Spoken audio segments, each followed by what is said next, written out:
नमस्कार, आप देख रहे हैं आज तक। आपके साथ मैं हूं अंजना ओम कश्यप। वक्त हल्ला बोल का है। केंद्र सरकार ने सेना के लिए शॉर्ट टर्म सर्विस भर्ती स्कीम लॉन्च किया, अग्निपथ। लेकिन उस अग्निपथ पर देश के छात्र और युवा आक्रोश से लथपथ हो गए।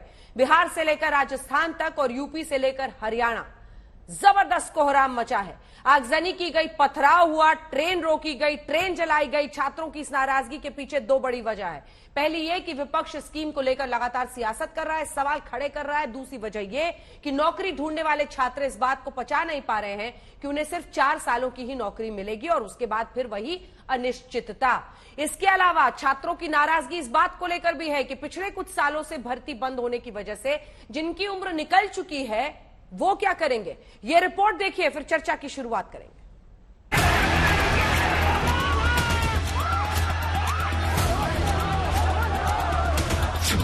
देश में शहर शहर बवाल है।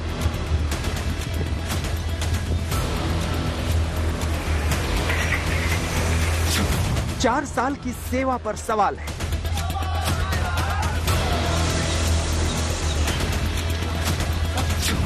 नई भर्ती स्कीम पर उबाल है।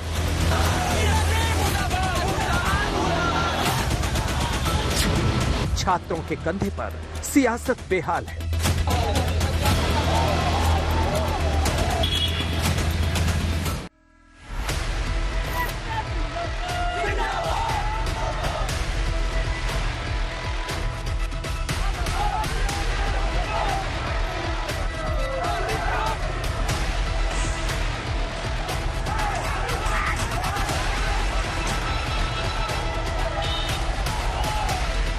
सरकार का अग्निपथ स्कीम छात्रों की अग्नि परीक्षा में आक्रोश की ताप झेल रहा है।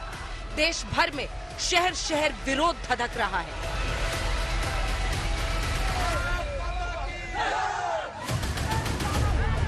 बिहार से लेकर देश के कई राज्यों में अग्निपथ स्कीम के खिलाफ जमकर विरोध हो रहा है। सबसे ज्यादा बवाल बिहार के आधा दर्जन जिलों में हुआ। बिहार के छपरा, गोपालगंज और कैमूर में आंदोलनकारियों ने ट्रेन को आग के हवाले कर दिया।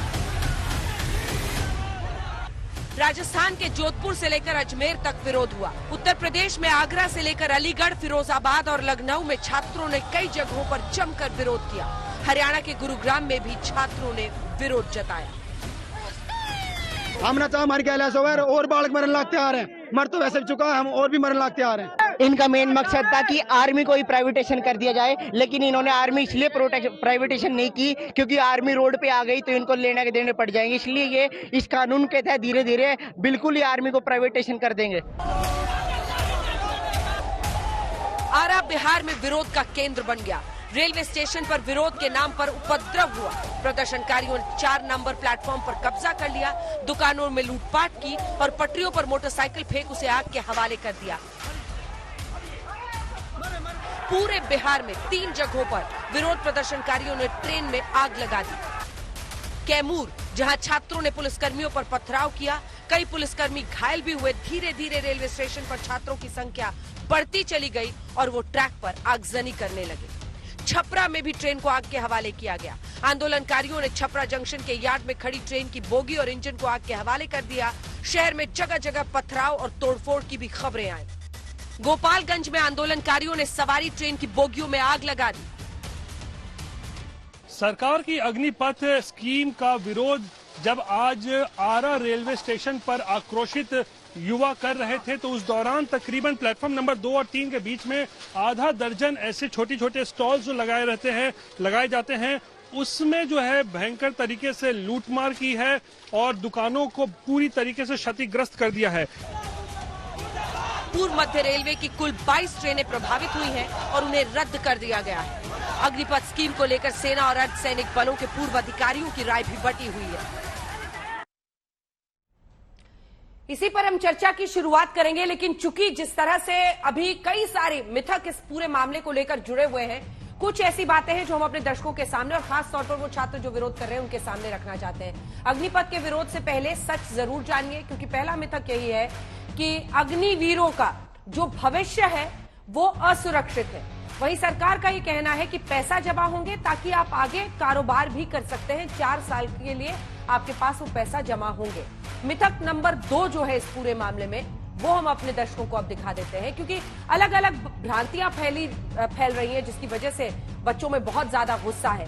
युवाओं के लिए अवसर कम होंगे, सेना में नौकरी के अवसर बढ़ेंगे। आपने देखा योगी आदित्यनाथ हो या फिर हरियाणा के मुख्यमंत्री हो, दोनों कह रहे हैं कि वरीयता मिलेगी जो ये 4 साल की ट्रेनिंग करेंगे। मिथक नंबर 3, रेजिमेंट में जुड़ाव पर असर होगा। वहीं उस पर जो हकीकत है वो ये है कि रेजिमेंटल सिस्टम में कोई बदलाव नहीं होगा। तो ये कुछ ऐसी बातें हैं जो सामने रखी जा रही हैं, अलग अलग जो मिथक आ रहे हैं। सेना की क्षमता पर असर होगा, कई मान रहे हैं कि जो डाइल्यूशन हो जाएगा सर्विसेज का। कई दूसरे पेशों में ऐसी स्कीम मौजूद है पहले से और उसके तहत लोगों को लिया जाता है। 25% को तो लिया ही जाएगा, अन्य लोगों को भी वरीयता अन्य सेवाओं में मिलेगी। हमने इस पर राकेश भदौरिया साहब जो कि पूर्व एयर चीफ स्टाफ हैं, उनसे भी बात की है। उनका भी यही कहना था, उनका ये मानना था कि अगर कहीं पर कुछ मतभेद है तो उस पर अभी भी चर्चा की राय बन सकती है चर्चा करके, लेकिन रास्ता ऐसे ही निकलेगा। इस बीच आपको विरोधियों के जो सवाल थे, 24 साल की उम्र में करियर में स्थिरता लोग खोजते हैं। 24 साल की उम्र में करियर में स्थिरता नंबर 1 जो सरकार की दलील है वो यही है कि आपको उस वक्त तक स्थिरता मिल जाएगी। 24 साल की उम्र में करियर में स्थिरता जो विद्रोहियों के सवाल है उसमें 4 में से 1 को पक्की नौकरी मिलेगी, क्योंकि 25% उसमें से चले जाएंगे। 21 में से 24 साल में 20 लाख की राशि जोड़ेंगे। 21 से 24 साल की उम्र में आप 20 लाख की राशि जोड़ रहे हैं, ये सरकार की तरफ से कहा जा रहा है। 7 से 8 लाख की बचत है, 12 लाख रिटायरमेंट पर आपको मिल रहा है। तो ये पूरा जो खाका है, पैसा जो इसका इकोनॉमिक्स है वो हम आपको बता रहे हैं। कई राज्यों में पुलिस की नौकरी में प्राथमिकता मिलेगी। चलिए चर्चा की शुरुआत करते हैं। सुधांशु त्रिवेदी जी जल्दी से दिखाइए, कुछ तस्वीरें भी हम आपको दिखा रहे हैं अलग अलग जगहों की। ये तस्वीरें देखिए, गोपालगंज की तस्वीरें हैं, ये बिहार की हैं, जहां पर ट्रेन को आग के हवाले कर दिया। बताया जा रहा है एक बोगी और इंजन दोनों को यहां पर किया। पथराव कई जगहों पर शुरू हो गया। ये आरा बिहार की तस्वीर है। लूट ऐसी कि दुकानदार की क्या गलती है। प्लेटफॉर्म नंबर 4 पर कब्जा किया गया। वहां पर जो दुकानें थी उसकी सामान लूटकर उसको फेंक रहे थे। पैसे की भी लूटने की खबर है, ट्रैक पर फेंका जा रहा था सब कुछ। ऐसा ही हम आपको छपरा बिहार की, क्योंकि बिहार में सबसे ज्यादा विरोध हुआ और उसमें भी गोपालगंज, कैमूर और आरा, जहां पर ट्रेन को आग के हवाले किया गया है। सूर्या ट्रेन में आग लग गया है। सुधांशु त्रिवेदी जी प्रवक्ता भारतीय जनता पार्टी के और सांसद हमारे साथ कुछ देर में जुड़ेंगे। गुरदीप सप्पल साहब प्रवक्ता कांग्रेस पार्टी के जुड़ रहे हैं। शक्ति यादव जी प्रवक्ता आरजेडी के जुड़ रहे हैं। माधव आनंद प्रवक्ता जेडीयू के जुड़ रहे हैं। लेफ्टिनेंट जनरल राकेश शर्मा जी जो कि सदस्य हैं CLWS के, वो हमारे साथ जुड़ रहे हैं। इससे पहले कि हम आगे बढ़े और ये पॉलिटिकल बहस पूरी बन जाए, सबसे पहले मैं आपके साथ शुरुआत करना चाहती हूँ lieutenant general retired Rakesh Sharma ji. आपको क्या लगता है, क्या ये बच्चों के हित में है? आज जो बच्चे सड़कों में उतरे हैं उनके अंदर बहुत गुस्सा है, आक्रोश है। क्या यह आक्रोश सही है? उनको लग रहा है कि ये 4 साल वाली कौन सी नौकरी हुई? धन्यवाद मेरे को बुलाने के लिए। सबसे बात मैं कहना चाहूंगा कि मैंने बहुत दुख से देखा है जो आपने विजुअल्स में दिखाया है कि बिहार में और जगह जगह पर इतना राइट्स हुआ है। आर्मी, आर्म्ड फोर्सेस सबसे ज्यादा अनुशासित और डिसिप्लिन ऑर्गेनाइजेशन है। जो लोग हमको ज्वाइन करना चाहते हैं, मैंने 40 साल नौकरी करी है, उनको सबसे पहले अनुशासन की आवश्यकता है और अनुशासन के बगैर फौज चल नहीं सकती है। आज ये जो ट्रेन चला रहे हैं, रेलवे स्टेशन चला रहे हैं, ये वो जाहिर नहीं करता है कि कल को आकर ये अनुशासित लोग आकर फौज में नौकरी कर सकेंगे, जहां पे जान माल की बात है, जहां पे दुश्मन से लड़ने की बात है। ये बहुत दुख है और बहुत पेन से हमने विजुअल देखे हैं। ये एस्पिरेंट्स जो है फौज को ज्वाइन करने के लिए एस्पिरेशन सही नहीं है। दूसरी बात मैं कहना चाहूंगा कि ये बात सही है कि इस स्कीम में फाइनेंशियल एडवांटेज बहुत ज्यादा है, बहुत अच्छी स्कीम है। फाइनेंशियली एक अच्छा पैकेज दिया गया है ओवरऑल। या एक उसकी उनकी इंश्योरेंस 48 लाख की इंश्योरेंस दी गई है जिसके लिए प्रीमियम भी नहीं देना है। सो बहुत बढ़िया स्कीम है। ये बात सही है कि 4 साल के बाद जो लोग बाहर जाएंगे वो क्या करेंगे और उनके बाद पैसा होगा, वो आगे पैसा होगा पर आगे क्या करेंगे। हाँ। इस विषय में हमने आर्म फोर्सेस को और गवर्नमेंट को सबको सेंसिटाइज किया है कि बात सही है, इसके बारे में सोचना आवश्यक है। और हमको ये भी बताया गया है कि इस विषय में गहन विचार हो रहा है मिनिस्ट्रीज में, कई मिनिस्ट्रीज में कि क्या किया जाए। होम मिनिस्टर ने बोला है कि हम इनको प्रेफरेंस देंगे, हरियाणा चीफ मिनिस्टर ने, मध्य प्रदेश चीफ मिनिस्टर ने, मणिपुर चीफ मिनिस्टर ने, सो इन लोगों को प्रेफरेंस मिलेगा। ठीक। हमको चाहिए कि इस वक्त एक ऐसा पैकेज बनाया जाए हाँ। कि ये 4 साल बाद इनको लेटरल कहीं पे एडजस्टमेंट किया जा सके। हाँ। ये करने से ये स्कीम बहुत उम्दा स्कीम बन सकेगी। ठीक है, सुधांशु त्रिवेदी जी हमारे साथ आ गए। अब राजनीतिक मेहमानों को भी हम शामिल कर रहे हैं। आपके पास भी कुछ और सवाल है मेरे पास, राकेश शर्मा जी, उन सवालों के पास मैं आपके साथ आपके पास आऊंगी, क्योंकि आप देखिए 4 साल वो बच्चा तो आर्मी में दे रहा है, वो बाकी कोई स्किल तो सीख नहीं रहा है, कोई दूसरा कोर्स तो कर नहीं रहा है, तो फिर वो अन्य कहां पर वो नौकरी के लिए जाएगा? क्या उसके लिए सिर्फ सेना के ही और वही रास्ते रह जाते हैं, या फिर कहीं सुरक्षा गार्ड के? बहुत सारे सवाल हैं। लेकिन सुधांशु त्रिवेदी जी, आप लोग कह रहे हैं कि बहकावे नाम में ना आए छात्र, लेकिन छात्र तो आपकी सरकार से ये पूछ रहे हैं कि सर ये 4 साल वाली कौन सी स्कीम लेकर आए, उसके बाद हम क्या करेंगे? सेना के लिए जो जुनून चाहिए होता है, आप सरहद पर भी उनको भेजने की तैयारी कर रहे हैं। अब मुझे ये बताइए सर कि वो किस, आखिर एक सामाजिक सिक्योरिटी भी तो होनी चाहिए ना। 4 साल जिसको पता है कि मुझे बस यहां काम करना है, वो कैसे जुनून लाएगा? आज छात्र गुस्से में उतरे हुए हैं, एज को लेकर उनको बहुत दिक्कत है। वो कह रहे हैं कि हमारा तो जिनका एज निकल गया है वो गुस्से में है। 2 साल से कोविड की वजह से सर नौकरियां नहीं ली गई है, भर्ती नहीं हुई है। इन सब पर आपका जवाब सुधांशु जी। देखिए 2 वर्ष से कोविड के कारण भर्तियां नहीं हो पाई, उस कारण से किसी के मन में क्षोभ है, आक्रोश है, वह समझा जा सकता है। परंतु ऐसा शर्मा जी ने कहा कि भाई आर्मी में आने की तो सबसे पहली रिक्वायरमेंट ही अनुशासन है। उदाहरण दिया जाता है डिफेंस फोर्सेज में अनुशासन का, तो अनुशासन तो फर्स्ट एंड फॉरमोस्ट है। परंतु मैं, जितने भी लोग हमारे यहां पैनल पे बैठे हैं, मैं पूछना चाहता हूं, नौकरी की मिनिमम एज क्या है? कोई बता सकता है नौकरी की मिनिमम एज क्या है? केवल आप सिपाही की नौकरी छोड़ दीजिए तो हर नौकरी की मिनिमम एज है 21 साल। 21 साल से पहले आप किसी नौकरी के लिए आवेदन नहीं कर सकते। ठीक, 17.5 में कौन सी नौकरी मिलती है? पूछना चाहता हूं। 17.5 में तो कोई नौकरी मिलती ही नहीं। अब सोचिए कि जो भी छात्र या छात्रा 10वीं पास करके 17.5 या 18 से कम वर्ष की आयु में वो क्या करता? 2 साल 12th करता ना, उसके बाद वो शायद ग्रेजुएशन या कुछ करने का प्रयास करता। इन 4 वर्ष उसके खाली नहीं जा रहे, उसको 10वीं के साथ साथ 12वीं पास का सर्टिफिकेट भी मिल रहा है। तो इस 4 में से 2 साल तो उसके वैसे ही एजुकेशन पे घर बैठे जाते हैं, जिसमें उसको सैलरी भी मिल रही है और उसको कंपनसेशन भी मिल रहा है। तो जब वो पास आउट होगा, जिसमें उसके सिर्फ 2 वर्ष लगे, अब उसकी वास्तविकता में नौकरी में जाने की आयु प्रारंभ होगी 21 वर्ष की आयु, और जिस समय उसके पास 11,70,000 रुपए भी होंगे, और प्लस ये आप व्यवहारिक दृष्टि से मानिए, चूंकि 21 वर्ष से पूर्व कोई विवाह नहीं कर सकता, तो 10 में से 9 लोग, अनलेस अनटिल किसी की बहुत बड़ी पारिवारिक जिम्मेदारियां ना हो, क्योंकि आर्मी में हर चीज कवर्ड है, तो सैलरी का भी एक बहुत बड़ा हिस्सा बचेगा। तो तकरीबन 20 लाख रुपए का उसके पास एक कैपिटल होगा। अब तमाम ऐसे बच्चे होते हैं जो इंजीनियरिंग और मेडिकल में इसलिए एडमिशन नहीं पा पाते क्योंकि वो कहते हैं कि 12वीं के बाद कि मेरे पिताजी माताजी के पास 10 लाख 15 लाख रुपए देने के लिए नहीं थे। वो उसके पास अपना होगा, कोई व्यवसाय शुरू करना चाहे तो होगा, अन्यथा वो कोई प्रिपरेशन करना चाहे किसी नौकरी के लिए तो 21 से तो शुरुआत होती है, 28 पे जाके खत्म होती है। जो लेट से लेट इंटर करेगा, सर जो 21 में एंटर करेगा वो क्या करेगा? 24 में पास आउट होगा। सुधांशु जी जो 21 में एंटर करेगा वो क्या करेगा? जी, जो 21 में एंटर करेगा वो क्या करेगा? हाँ, मैं उसी पे आ रहा हूँ। आप तो उनकी बात कर रहे हैं जो एडवांटेज में रहेंगे। सुनिए ना सर, पहले सवाल सुनिए ना। अरे मैंने तो बोला भाई, सुधांशु जी सर जो सुनिए, 21 में एंटर करेगा, सवाल तो सुनिए सर, सवाल तो सुनिए। जो 21 में एंटर करेगा, चाहे वो, भाई मैं पूरी बात तो कर लूं सर, चाहे वो सेंट्रल आर्म्ड फोर्सेज हो या फिर असम राइफल्स हो, सब जगह भर्ती की सीमा है 25 साल। भर्ती की सीमा के लिए जो उम्र है सर वो 25 साल है। अब वो 21 में घुसा, वो 25 में निकलेगा, वो समय सीमा भी उसकी निकल गई। आपने उसको कुछ एक्स्ट्रा स्किल वो सीख नहीं पाया, वो तो सिर्फ आर्मी की ही ट्रेनिंग ले पाया ना, तो कोई दूसरी नौकरी में वो अप्लाई भी नहीं कर पाएगा। फिर वो क्या, उसके पास क्या है? बिल्कुल मैं टेक्निकल बात करता हूं। हाँ, मैं टेक्निकल बात करता हूं, बिल्कुल टेक्निकल। अंजना जी, क्या 21 वर्ष तक कोई भी व्यक्ति सिर्फ 10वीं पास रहेगा?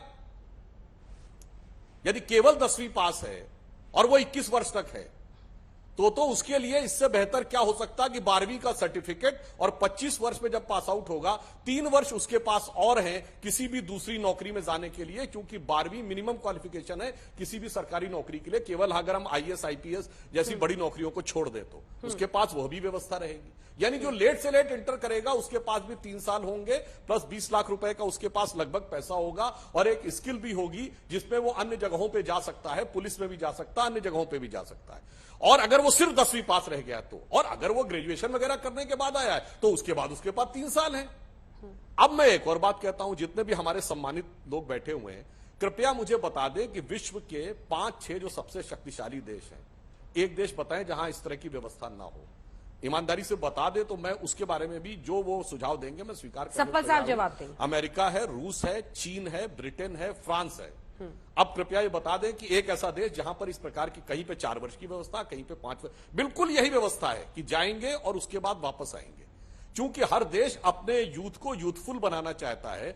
अब मल्टीपल प्रकार के जॉब की सिचुएशन आई है, यूथ भी बीच बीच में अपना कैरियर भी चेंज करना चाहता है। तो आप बता दें कि दुनिया में 7-5-6 शक्तिशाली देशों में अमुक देश में यह व्यवस्था नहीं है, वही व्यवस्था है जो पुरानी। ठीक है, सप्पल साहब आपकी सब बात का जवाब देंगे। सप्पल साहब 3 सवाल। योगी आदित्यनाथ कह रहे हैं युवाओं से कि वो विपक्ष के बहकावे में ना आए, वो कह रहे हैं किसी के बहकावे में ना आए, तो क्या विपक्ष बहका रहा है?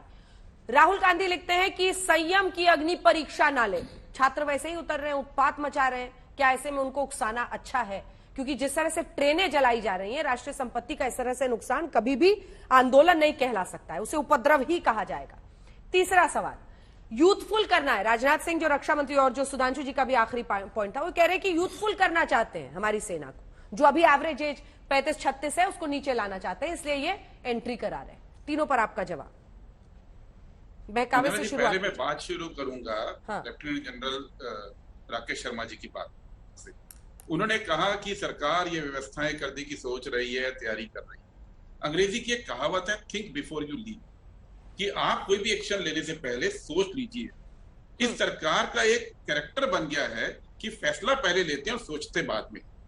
इस केस में भी इन्होंने फैसला ले लिया, अब सोच रहे हैं कि उनको कहां का रीएम्प्लॉयमेंट देंगे। 2 दिन से सारे के सारे मुख्यमंत्रियों को, सबको लगाया हुआ है, प्रवक्ताओं को लगा रखा है। और सुधांशु जी तो बड़े सीनियर है हमारे, मैं बड़े सम्मान के साथ कह रहा हूं, लेकिन सच ये है कि ये आफ्टर थॉट है। एक सरकार के अंदर सबसे बड़ा एम्प्लॉयर सैनिक आर्म फोर्सेज है, सबसे बड़ा एम्प्लॉयर।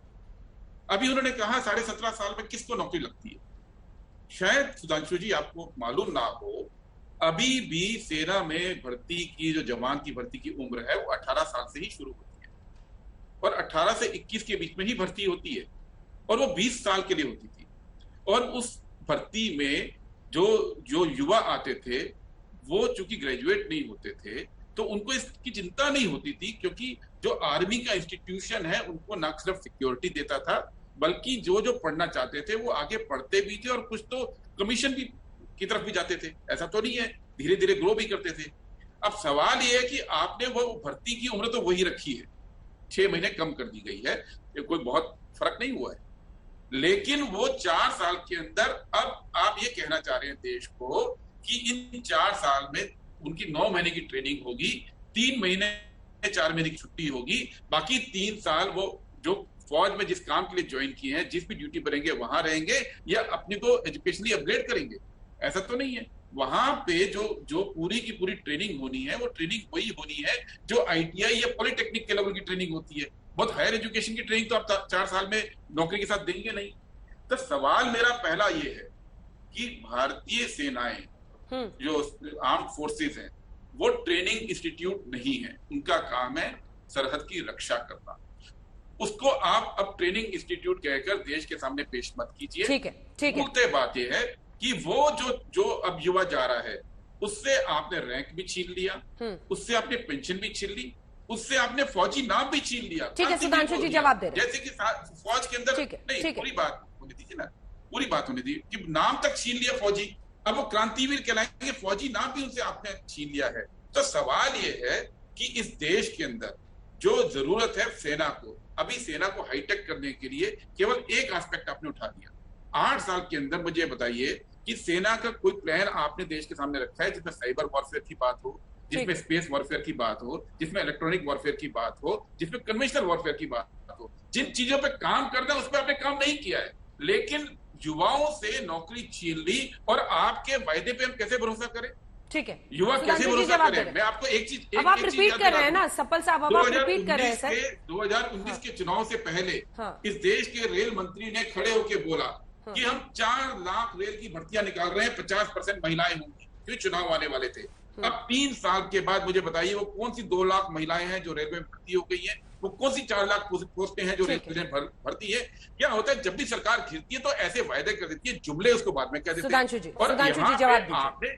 एक सुधांशु जी, सिक्योर जो उन्होंने एक बेसिक पॉइंट बनाया था कि ट्रेनिंग इंस्टीट्यूट नहीं है आर्मी, ना एम्प्लॉयमेंट गारंटी स्कीम रन करने के लिए कोई इंस्टीट्यूट है, इस पर स्पेसिफिक जवाब दीजिए, क्योंकि कई लोग ये मानते हैं कि कहीं ये डाइल्यूशन तो नहीं हो जाएगा। जो 5-6 साल लगते हैं सर एक सैनिक को तैयार करने में, वो 6 महीने के क्रैश कोर्स के साथ कैसे सरहद पर चला जाएगा? मैं दोनों चीजों का जवाब। देखिए, जो गुरदीप जी ने कहा, मैं एक बात बताऊं, क्या आर्मी में शॉर्ट सर्विस कमीशन नहीं होता था? शॉर्ट सर्विस कमीशन में क्या होता था? 2 साल की ट्रेनिंग और 7 साल की नौकरी। आपने बिल्कुल सही कहा कि 18 मिनिमम एज है, इसीलिए मैंने कहा था 17.5 में कोई नौकरी नहीं मिलती।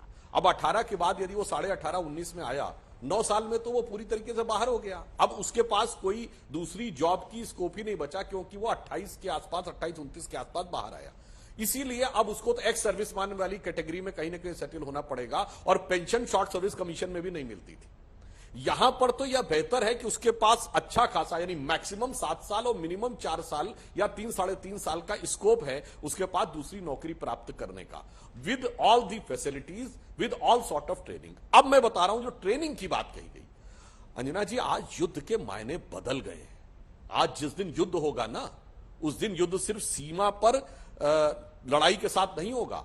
आज जैसा कि अभी गुरदीप जी ने भी इस वाक्य का उल्लेख किया, साइबर अटैक, हमारे बैंकिंग सिस्टम पर अटैक होगा, हमारे रेलवे सिस्टम पर अटैक होगा, हमारे सिक्योरिटी सिस्टम पर अटैक होगा। इसीलिए अब सेना में भी एक साइबर विंग भी है। अब आप बताइए, उस साइबर के लिए टेक सेवी युवाओं की भी जरूरत है कि नहीं? वो भी योद्धा है, क्योंकि वो युद्ध का एक बहुत बड़ा हिस्सा होगा। अगर इस पे भी किसी को कंफ्यूजन है तो चाइनीज जनरल्स की अनलिमिटेड वॉरफेयर किताब पढ़ ले, या जो अमेरिका में ट्रेनिंग दी जाती है उसको पढ़ ले। अब आप ये देखिए कि ड्रोन्स की लड़ाई है, यह भी आज का हिस्सा है। इसीलिए जो अग्निवीर की आप पूरी ड्रेस देखिए कि जिस ढंग की कमांडो की चीज होती है, तो उस ढंग की आज जी।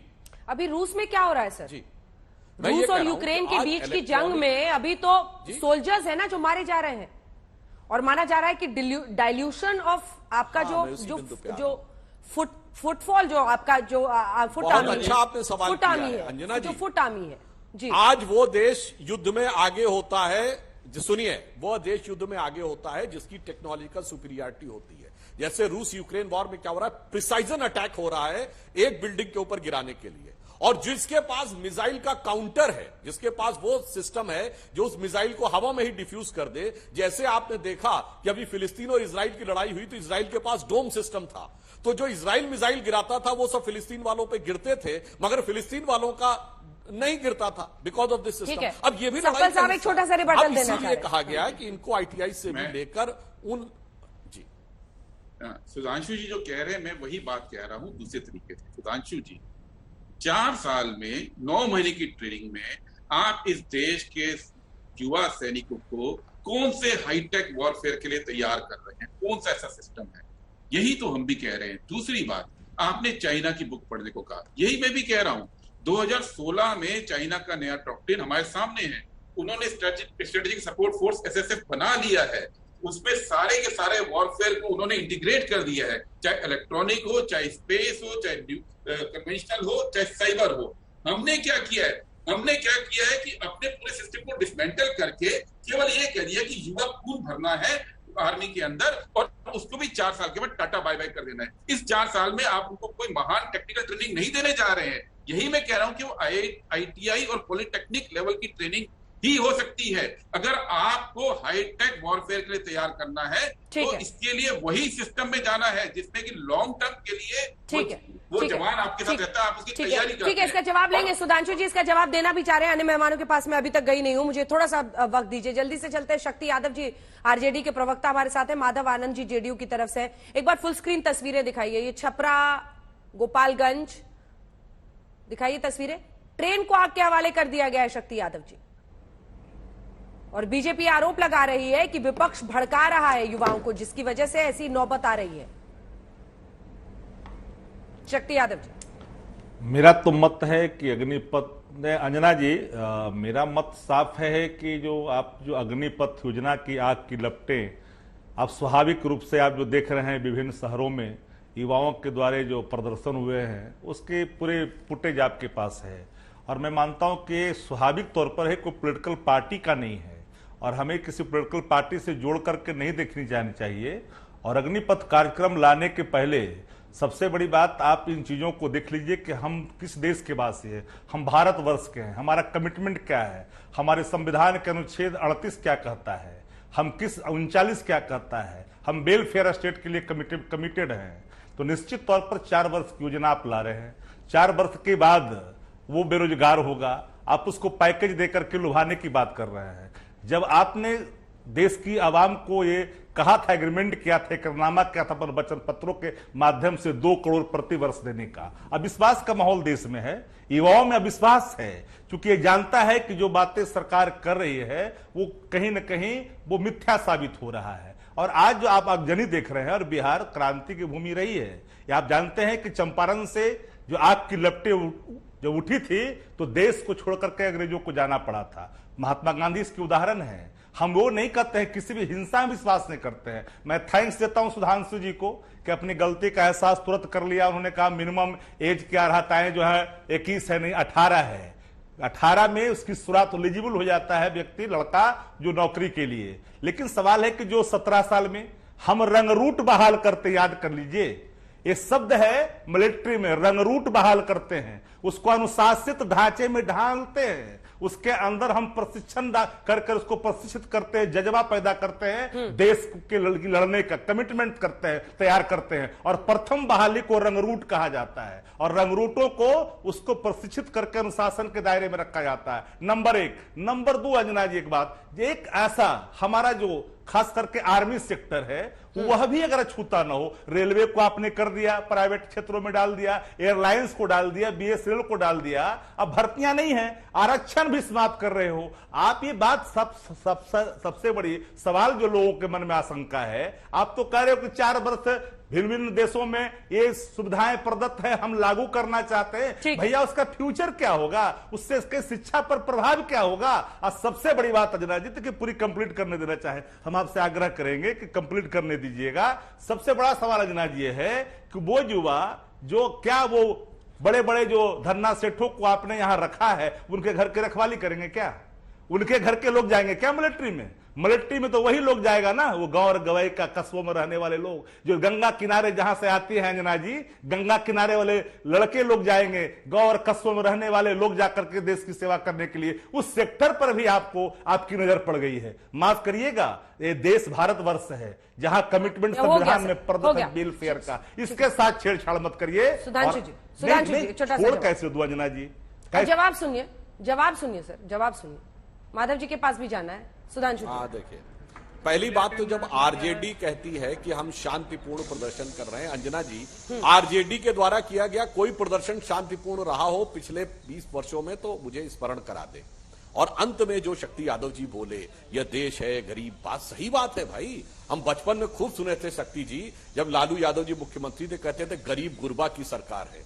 और बिहार जो देश के सबसे गरीब राज्यों में से एक था, जिसका सबसे अमीर परिवार कौन है, वही जो गरीब गुरबा की सरकार का वो करता था। इसलिए आपके अडानी और अंबानी में कितना यथार्थ है और कितना वो है, वह पूरी तरीके से आपने कहा धन्ना सेठ कौन रक्षा करेगा? बड़े बड़े फार्म हाउसेज हैं आपके, उस नेता के परिवार का जो गरीब गुरबा का नेता था और देखते देखते सबसे अमीर हो गए। इसलिए मैं कह रहा हूं, मैं इस पे आ रहा हूं। कर्जाले बनवा लिया आपने? क्यों जी, ये बताइए।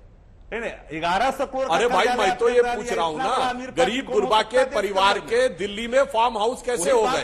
इसलिए गरीब और ट्रैक्टर इसका विषय ना उठाएं तो बेहतर होगा। हम मुद्दे पे रहते हैं, अब हम मुद्दे पे रहते हैं। देश के अंदर देखिए, मैंने आपके टाइम में नहीं बोला था, कोरोना काल में गरीब मर गया। ठीक है, आपके बीच में किसी ने नहीं बोला था ना, 4 गुना वृद्धि हो गया। मिस्टर यादव, आपके बीच में किसी ने नहीं बोला था। मैंने आपने डिबेट किया था अंजना जी। नहीं अंजना जी, आपने डिबेट टर्न पे बोलिए तो दर्शकों को बेहतर व्यवस्था पर आपने नहीं किया था। अगर पर्सनलाइज होगा तो स्वाभाविक तौर पर आप ही लेके आए ना, गरीब ट्रैक्टर ये वो, आप ही विषय को नहीं, मैंने तो साफ कहा, तो उस विषय का जवाब देना होगा। और दूसरी बात, अब अगर वेलफेयर कमिटमेंट है, आप सेना के सेक्टर को भी चाहते हैं राजनीतिकरण करना, उसमें चाहते हैं बजरंगी सेना भरना। अब ये चाहते हैं देश के अंदर में, उसे कोई स्वीकार नहीं कर सकता है देश का जो भी व्यक्ति समझदार है। आपके हिडन एजेंडे को समझता है। आप नागपुरिया कानून चलाते हैं देश के अंदर में, ये लोग नहीं समझ रहा है क्या? हिंदू मुस्लिम करके देश को खंडित करने की अब आपने यादव जी वही सवाल पूछा है जो शायद आप शुरू से पूछना चाह रहे थे, सीधा जवाब दीजिए। वो सीधा कह रहे हैं कि अब आप बजरंगी सेना भरना चाहते हैं सेना में। उसके बाद में माधव जी फौरन आपके पास आऊंगी। बजरंगी सेना, हाँ मैं बिल्कुल, उनका तात्पर्य है, अंजना जी हिडन एजेंडा क्या है, उछला एजेंडा क्या है? हिडन एजेंडा है। हाँ मैं बिल्कुल, अब मैं हिडन एजेंडा को एक्सपोज करता हूं। जिन लोगों ने अपने चुनावी घोषणा पत्र में कहा arm force special protection act खत्म होना चाहिए, यानी सेना के लोग आतंकवादियों से लड़े बगैर शक्ति के।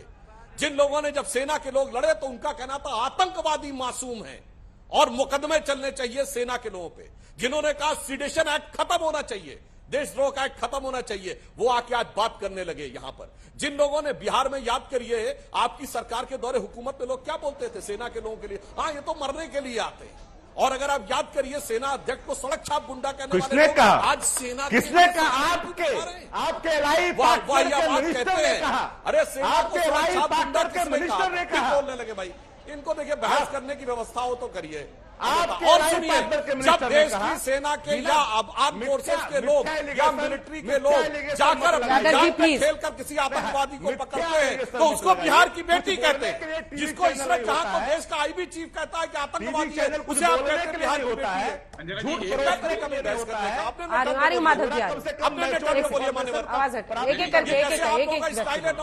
समस्या क्रिएट करने का डिबेट में मत क्रिएट करिए, डिबेट में मत क्रिएट करिए लॉ एंड ऑर्डर का प्रॉब्लम। अपने टर्न का इंतजार करिए, दर्शकों को समझ में आएगा, आपको भी अपना पक्ष रखने का पूरा मौका मिलेगा ईमानदारी से। अब मैं कहना चाहता हूं जिन लोगों का एजेंडा ये रहा आर्मी के बारे में, जब डायरेक्टर जनरल मिलिट्री ऑपरेशंस कहता है कि सर्जिकल स्ट्राइक की तो जो कहते हैं सबूत चाहिए।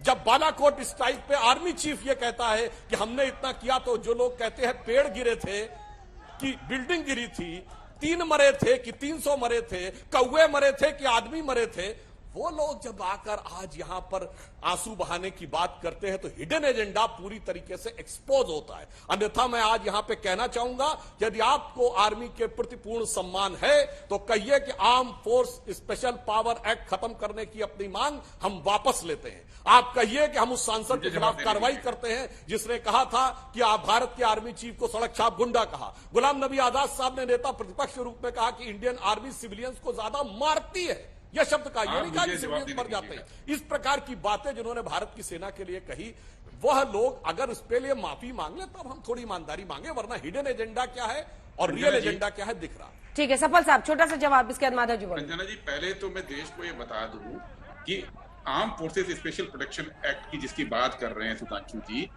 उसको असम से हटाने की, नागालैंड से हटाने की आखिरी बातचीत देश के गृह मंत्री अमित शाह जी ने की। दूसरी बात, हम वो पार्टी की तरफ से बोल रहे हैं जिससे इस देश की तरफ से 4 युद्ध भी लड़े और 3 जीते भी हैं और बांग्लादेश को बनाया है और इस देश को एक रखा है। और उस पार्टी को या उस वक्त के तमाम आर्म सिस्टम को आप गाली मत दीजिए, ये देश के प्रति ठीक नहीं होगा। तीसरी बात, मैं केवल एक सवाल पूछता हूं, अग्निवीर स्कीम के अंदर अब बोला गया है कि नई रैंकिंग पद्धति आएगी। अगर आपकी सरकार ने सब कुछ तैयारी करके इसको लॉन्च किया है तो आज देश को बताइए ये नई रैंकिंग पद्धति जो कि एग्जिस्टिंग पद्धति से अलग होगी वो क्या है? क्या देश को आप शेयर करेंगे ये बात? ये कौन सी नई रैंकिंग पद्धति आप बनाने जा रहे हैं जिसके बारे में कहा गया है, उसकी डिटेल? ठीक है, इस पर मैं उनसे जवाब लूंगी। सुधांशु थोड़ा सा रुक जाइए, माधव जी से मुझे कमेंट लेने दीजिए। माधव जी, ये जो तस्वीरें हम बिहार की दिखा रहे हैं, सबसे ज्यादा उत्पाद बिहार में ही मचा है। आपका क्या? अरे सप्पल साहब प्लीज रुक जाइए सर, नहीं तो आप ही लोग एंकर बन जाइए, आ जाइए टीवी डिबेट कर लीजिए। आपकी सरकार है, आखिर ऐसी नौबत क्यों आई सर? 3 जगहों पर ट्रेनों को आग के हवाले कर दिया गया, क्यों ऐसी नौबत आई बिहार में? अंजना जी, जिस अग्निपथ स्कीम की हम लोग बात कर रहे हैं उसमें बहुत सारे डिफेंस एक्सपर्ट के भी जो ओपिनियन आए हैं, उनके जो कंसर्न है वो आपने भी चर्चा में सम्मिलित किया। जो छात्र उग्र होकर प्रदर्शन कर रहे हैं उनकी जो मांगे हैं, उनके जो एप्रीहेंशन है, कंसर्न है, उसको भी हम लोगों ने सुना। मुझे लगता है कि कोई भी कानून लाने से, कोई भी इस तरह के नियम लाने से पहले एक प्रॉपर जो है ना, एक सारे स्टेक होल्डर की जब मैं बात करूं तो यहाँ डिफेंस से रिलेटेड मसला है, मिलिट्री से रिलेटेड मसला है, तो स्वाभाविक है डिफेंस एक्सपर्ट और मिलिट्री के लोग ही इस पे जैसे निश्चित स्टेक होल्डर होंगे। और जो छात्र प्रतियोगी जो चाहते हैं सेना में आना, कहीं ना कहीं वहां कंसेंसस होना चाहिए। बहुत अच्छे पॉइंट्स भी इसमें हैं और बहुत सारे ऐसे भी हैं जहां लोगों के एप्रीहेंशन है। मुझे लगता है कि सरकार को, हम लोग भी एनडीए के पार्ट हैं और जिस तरह के प्रदर्शन हो रहे हैं, सरकार को खुले दिल से, दिमाग से इस पे पुनर्विचार करने की भी आवश्यकता मुझे लग रहा है कि सरकार को सोचना चाहिए। क्योंकि जब जिस पर्पस से आप ला रहे हैं और वो पर्पस फुलफिल नहीं हो रहा, अगर छात्र उग्र हो रहे हैं, जिस छात्रों के लिए ही आप योजना लेके आ रहे हैं, एम्प्लॉयमेंट देने का काम कर रहे हैं, उनको एक मुफ्त आप पैकेज भी दे रहे हैं 4 साल के बाद, जहां उनके पास कॉर्पस होगा, उसके बावजूद उनके कुछ ग्रीवांसेस हैं, कंसर्न है। डिफेंस एक्सपर्ट के भी जो व्यूज आ रहे हैं वो काफी नेगेटिव व्यूज भी आ रहे हैं। तो मुझे लगता है सरकार खुले दिल से और दिमाग से इस पर पुनर्विचार करे, और मैं पूरी विश्वास के साथ कहता हूं यह एक संवेदनशील सरकार है। जो भी व्यूज आ रहे हैं आपके चैनल के माध्यम से या तमाम अन्य सोर्सेस से आ रहे हैं, सरकार उस पर विचार करेगी। सरकार की मंशा अच्छी है, कहीं सरकार की मंशा में खोट नहीं है। हाँ, जो सजेशन आया है, सजेशन को इनकॉर्पोरेट और उसको जो है समायोजित करने की आवश्यकता है। और छात्रों के कुछ मुद्दे ऐसे हैं जैसे 4 साल की अवधि को लेकर है, स्वाभाविक है वो जो एज ग्रुप है, उस एज ग्रुप में अगर 21-24 साल के भी लोग अपने आप को ये महसूस करें कि आज मेरे पास जॉब नहीं है, क्योंकि भारत इतनी बड़ी कंट्री, 130 करोड़ की आबादी है, बहुत लिमिटेड जॉब है। हम सब लोग जानते हैं कि सरकारी क्षेत्र में कितने जॉब हैं, मैक्सिमम जॉब तो प्राइवेट सेक्टर में आ गए। अब सरकारी क्षेत्र में जॉब बहुत कम है। अब जो लोग सरकारी क्षेत्र में ही जॉब करना चाहते हैं उनके भी एप्रीहेंशन जायज है, और मुझे लगता है सरकार बड़ी गंभीरता पूर्वक उन सभी पे विचार करेगी और इस जो नया नियम लाया है उसको पुनर्विचार करके जैसे दुरुस्त करने का काम करे। ठीक है, air chief marshal retired Rakesh Bhadauria साहब हमारे साथ जुड़ रहे हैं। 1-2 सवाल उनसे लेकर फिर जो तमाम सवाल आपके हैं वो हम उस पर चर्चा करेंगे। राकेश भदौरिया जी, पूर्व एयर चीफ स्टाफ, इस वक्त हमारे साथ लाइव आज तक पर जुड़ रहे हैं। राकेश जी, मेरा पहला सवाल आपसे यही कि सेना में नौकरी मतलब लोग सोचते हैं सम्मान मिलेगा, पैसा मिलेगा, एक सामाजिक सिक्योरिटी मिलेगी, एक जॉब गारंटी होगी। लेकिन जब ये 4 साल वाली स्कीम सुने उसके बाद से छात्रों में जबरदस्त गुस्सा है। उनका कहना है कि ये 4 साल वाली कौन सी स्कीम लेकर सरकार आई है, इसलिए गुस्सा ये दिख रहा है। इस पर आपका क्या जवाब होगा? ये सब लोग जो इस स्कीम के ऊपर प्रोटेस्ट कर रहे हैं एंड ये सब एस्पिरेंट्स हैं जो अग्निवीर या डिफेंस सर्विसेज में आना चाहते हैं, उनको मैं क्लियरली बताना चाहता हूं कि आपको सबसे पहले इस स्कीम को पूरी तरह से समझना चाहिए। आप गुमराह नहीं होए जो 2-3 बातें सुन के कि ये स्कीम खराब है या इसमें ये प्रॉब्लम है, एंड आप अपने ये सब आपने जो कदम उठाए हैं, आगजनी और दंगा फसाद, ये चीजें तो बिल्कुल आपको पढ़ना ही नहीं चाहिए। इस तरह के प्रोटेस्ट तो बिल्कुल हमारे अगेंस्ट हैं कि अगर आप देश की सेवा करना चाहते हैं तो इन चीजों में बिल्कुल मत पड़िए। आपको कूलली बैठना चाहिए, इस स्कीम के सारे टर्म्स कंडीशन देखो और बेसिक चीज समझो कि ये इनिशियल स्कीम एज अग्निवीर 4 साल की है। इसकी terms and conditions in terms of पे, इन टर्म्स ऑफ दूसरी कंडीशन सिमिलर है, पे ज्यादा है। 4 साल में आपके पास एक नियरली 12 लाख का आपके पास एक किट्टी होगा। अगर आप परमानेंट नहीं होते हैं तो इससे आप अपना कुछ भी सेट कर सकते हैं, और सरकार ने बहुत प्रावधान किए हैं जिसमें आप दूसरे सीएपीएफ में जा पाएंगे। होम मिनिस्टर ने ऑलरेडी ये क्लैरिफाई किया है, सम चीफ मिनिस्टर्स ने ऑलरेडी बोला है कि वो स्टेट गवर्नमेंट्स में जॉब का प्रावधान करेंगे। और आप देखेंगे ये गवर्नमेंट की स्कीम है, ये एक बहुत बड़ा कदम है। आप इसमें आराम से अपनी प्रिपरेशन शुरू करिए, इस स्कीम की एंट्री के लिए अपनी तैयारी करिए, इन सब प्रोटेस्ट से निकलिए और उस पर कंसंट्रेट करिए, तभी आप डिफेंस सर्विसेज में आ पाएंगे। एंड उसके बाद ये जब 4 साल आप इसमें रहेंगे, आप खुद देखेंगे कि 4 साल के बाद आपके एवेन्यूज पूरा, हम डिफेंस सर्विसेज बहुत सपोर्ट करते हैं, आप हमारे पार्ट होंगे डिफेंस सर्विसेज के, एंड आपको पूरी सपोर्ट दी जाएगी फ्रॉम डिफेंस सर्विसेज एंड दूसरे डिपार्टमेंट्स जो आपको दूसरे जॉब्स देने के लिए तैयार रहेंगे। अभी कल ही मैं एक पैनल पे कुछ इंडस्ट्रियलिस्ट से बात कर रहा था। इंडस्ट्री में लोग देख रहे हैं कि जो अग्निवीर बाहर आएंगे उनको वो लेने को तैयार हैं। अभी से आप देखिए बड़े बड़े इंडस्ट्रियलिस्ट की कुछ स्टेटमेंट्स हैं। हाँ। तो आप बिल्कुल गुमराह नहीं होइए, और ये समय है अपनी तैयारी करने का, समय कम है। एंड अग्निवीर का जब सिलेक्शन आए तो आप अगर डिफेंस सर्विस में ज्वाइन करने के इच्छुक हैं तो उसकी तैयारी करके अपने पूरे दम से उसमें पार्ट लीजिए।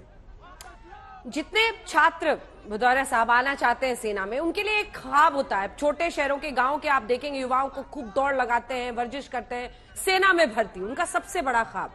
लेकिन जब उन्हें पता रहेगा ये 4 साल के लिए मुझे जाना है, उसके बाद मुझे बाहर ही होना है, वो जुनून उनमें होगा जो जुनून एक सैनिक में होना चाहिए, जिसे देश की रक्षा के लिए सरहद पर तैनात किया जाता है। वो तो अपना सर्वस्व स्वाहा करने के लिए तैयार होता है, वो जुनून होगा।